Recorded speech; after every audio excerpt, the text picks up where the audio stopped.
Atenção, vai começar agora uma teleaula de automação do curso profissionalizante. Este módulo tem um total de 20 aulas. Hoje você vai assistir a teleaula número 4. Bons estudos!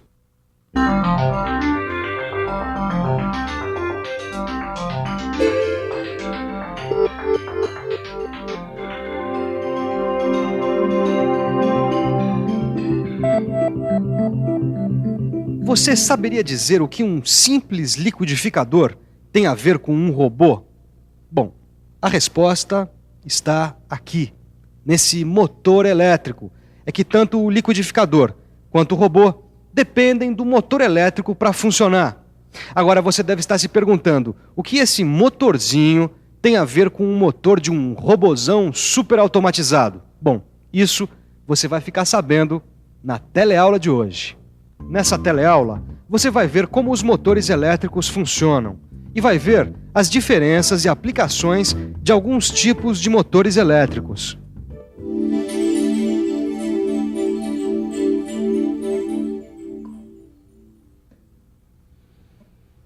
Você sabia que o motor de um liquidificador funciona parecido com o motor de um robô? Não é mesmo, mano? É isso aí, Torquato. Tanto um quanto o outro funcionam convertendo energia elétrica em energia mecânica. Por exemplo, se eu ligar esse liquidificador, as lâminas giram.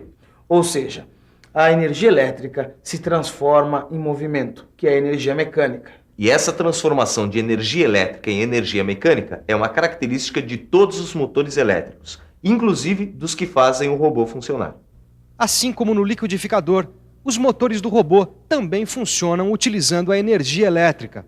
Só que, como na maioria das máquinas, o motor elétrico não gera energia. Ele apenas transforma a energia elétrica em energia mecânica. Mas como será que funcionam os motores elétricos? O funcionamento dos motores elétricos se baseia no princípio físico da ação do campo magnético. Princípio físico da ação do campo magnético. Na verdade, o que esse nome todo quer dizer é bastante simples. Há muito tempo atrás, alguns cientistas observaram que existem espaços com linhas de força invisíveis e que quando eles aproximavam fios desse campo com linhas de força, os fios passavam a ser percorridos por elétrons. Quer dizer, por causa dessas linhas de força, surgiu uma corrente elétrica nos condutores. Com a corrente elétrica, passa a existir uma força que atua sobre o condutor, fazendo com que ele se afaste da posição original. Olha só, movimentando o eixo. Mas nós vamos ver isso um pouquinho mais de perto.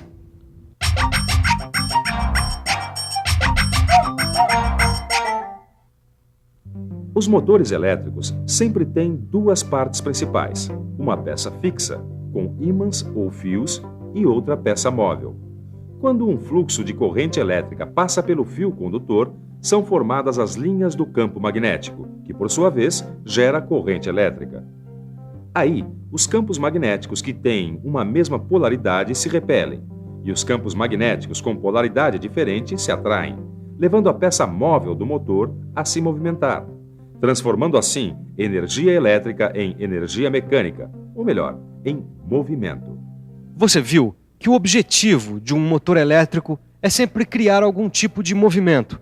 Seja o movimento que faz as lâminas do liquidificador triturarem as frutas, seja o movimento que faz o robô se mexer. Você viu também como é o funcionamento básico de um motor elétrico. Vamos dar uma olhada agora no jeitão das peças de um motor. Essa peça, por exemplo, é o estator, a tal da parte fixa do motor, que normalmente tem campos magnéticos fixos ativados por esse eletroímã, que são fios enrolados como bobinas. Esse aqui é o rotor, a parte móvel do motor, que fica encaixada no estator através desse eixo que serve para transmitir o movimento. Grande parte dos rotores tem bobinas que são enrolamentos de condutores, ou melhor, enrolamentos de fios. Quando as bobinas são percorridas por correntes elétricas, elas criam linhas de campo magnético, e por causa da polaridade do campo magnético do rotor, ele se movimenta girando. Essa parte do rotor, chamada de coletor ou comutador, liga as bobinas do estator à corrente elétrica. E essas escovas são os contatos do comutador. Escovas? Contatos do comutador? Calma, que você já vai entender tudo isso e muito mais depois que você conhecer alguns modelos de motores elétricos. Mas antes disso, vamos ver um outro conceito que vai te ajudar a entender melhor tudo o que você viu até agora. Isso, um conceito de força magnética. A força magnética é uma força que existe dentro do campo magnético. E é essa força que faz com que os condutores se desloquem quando submetidos à ação de um campo magnético. Entendeu? Quando a gente liga um fio na corrente elétrica, o fluxo de elétrons cria um campo magnético. De acordo com a polaridade do campo magnético, há uma força de atração ou de repulsão que movimenta a parte móvel. E nesse caso, a parte móvel é o rotor. Mas antes da gente continuar, tem mais uma coisa importante. A construção de um motor se baseia justamente nos efeitos magnéticos da corrente elétrica. Muito bem, mano. Agora a gente já pode ver os tipos de motores elétricos. Os motores elétricos são usados nos mais diferentes equipamentos, de um liquidificador até um robô. E é claro que existe uma grande diferença entre esses equipamentos. Por isso existem também vários modelos de motores elétricos. Os motores de corrente contínua, por exemplo, são usados em guindastes, elevadores, locomotivas, bondes, estamparias e máquinas-ferramentas. Uma das características desse motor é que no lugar de ímãs no estator, ele tem peças polares. Além disso, ele tem 2 escovas de grafita ligadas a estes fios, que ficam presas no estator, recebendo a tensão contínua que alimenta o motor. Mas e o motor do liquidificador? Será que ele é muito diferente do motor de corrente contínua? Os liquidificadores, assim como as enceradeiras, os aspiradores de pó, as serras, as lixadeiras, são movimentados por motores universais de corrente alternada. Esses motores recebem esse nome porque eles podem funcionar tanto com corrente alternada quanto com corrente contínua, o que faz deles motores bem parecidos com os motores de corrente contínua, que você acabou de ver.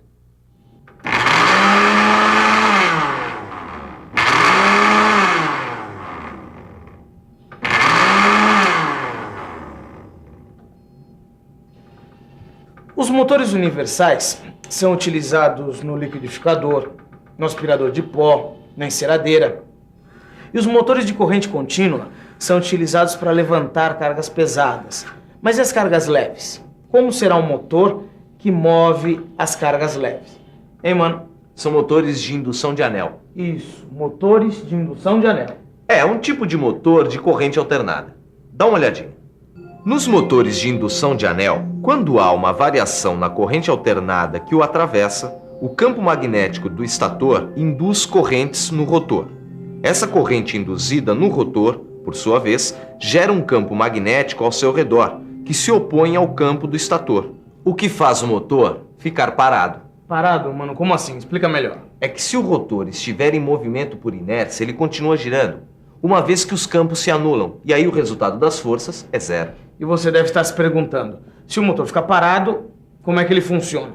É que esse tipo de motor, para funcionar, ou seja, para sair da inércia, ele precisa de um empurrãozinho. E quem dá esse empurrãozinho é justamente um outro tipo de motor construído especialmente para dar partida nele, que pode ser esse anel, que ao afetar o campo magnético altera as forças de atração e repulsão. E com isso, o resultado deixa de ser zero e o motor se movimenta. Ou através de uma bobina auxiliar. E aí, é essa bobina que dá o empurrãozinho para ele funcionar. Ah, ele é monofásico. Monofásico. É o que você deve estar se perguntando. Calma aí que você já vai saber o que isso quer dizer.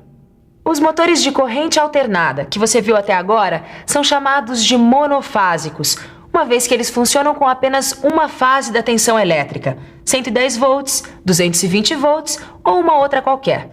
Mas existem também motores de corrente alternada, como os usados nas turbinas das hidrelétricas e nas instalações industriais, que produzem 3 tensões, e por isso eles são chamados de trifásicos. Depois de tudo que você viu sobre os motores elétricos, será que dá para imaginar como são os motores usados nos robôs? Observando um robô, a gente percebe que os movimentos dele precisam de muito controle. Afinal, cada parte do trabalho de um robô tem uma velocidade e um movimento diferentes. Por isso, Os motores elétricos que acionam a movimentação do robô precisam controlar esse posicionamento e essa velocidade, e com muita precisão. Imagine o que aconteceria se um robô se aproximasse de uma peça com uma velocidade maior do que deveria. Mas não são só os robôs que precisam de tanto controle. Muitas máquinas também. Para fresar uma peça em uma máquina CNC, por exemplo, normalmente são usados 3 motores elétricos. 2 para os movimentos da mesa e um terceiro para os movimentos em profundidade. Agora, como esse controle é feito? A primeira pista para a gente entender isso são os ciclos de realimentação. O controle da velocidade e o posicionamento são feitos por ciclos de realimentação. Então, a velocidade e o posicionamento são informações muito importantes para o controle do motor. Normalmente, os motores usados em ciclos de realimentação já vêm com sensoriamento acoplado no eixo para exercer esse tipo de controle. Sensoriamento explica o que são sensores. Sensores são pequenas peças encaixadas nas máquinas. São como os olhos que as controlam. Dá uma olhada. Esse é um sensor que vai informar, por exemplo, que o movimento não pode prosseguir para não danificar a máquina. E parece um olho mesmo. É incrível, né? Mas calma que ainda tem mais. E aí, recebendo os sinais elétricos dos sensores, o módulo de controle pode começar a operar, variando a potência elétrica do motor em função da necessidade da operação da máquina. Nesse caso, mudando a posição da ferramenta que está fazendo o movimento de profundidade.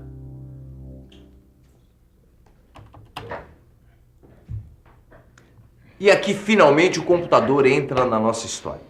É um computador que normalmente compara os valores das tensões elétricas e do controle de tempo para saber quando e como mudar a operação da máquina. Mas é claro, para fazer todos esses cálculos, o computador precisa de um programa especial.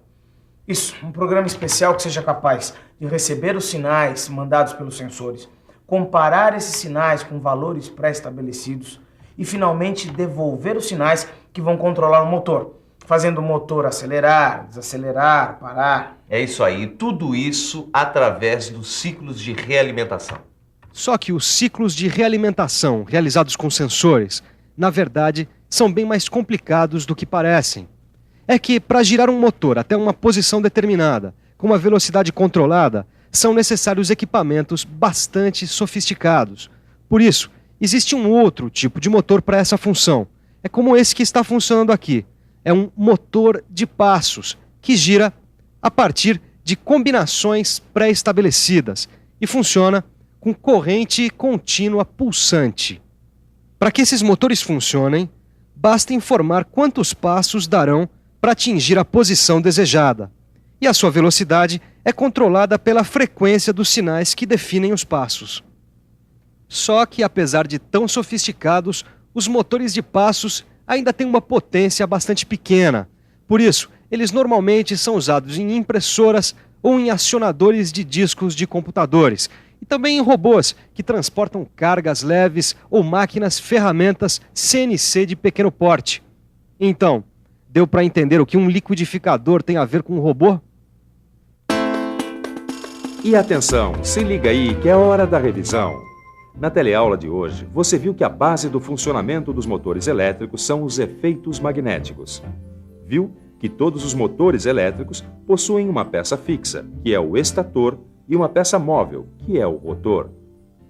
E viu que alguns motores funcionam com corrente alternada e outros com corrente contínua. Bom, o negócio agora é estudar. E no seu livro você vai encontrar muito mais coisas sobre motores elétricos. Até a próxima. É.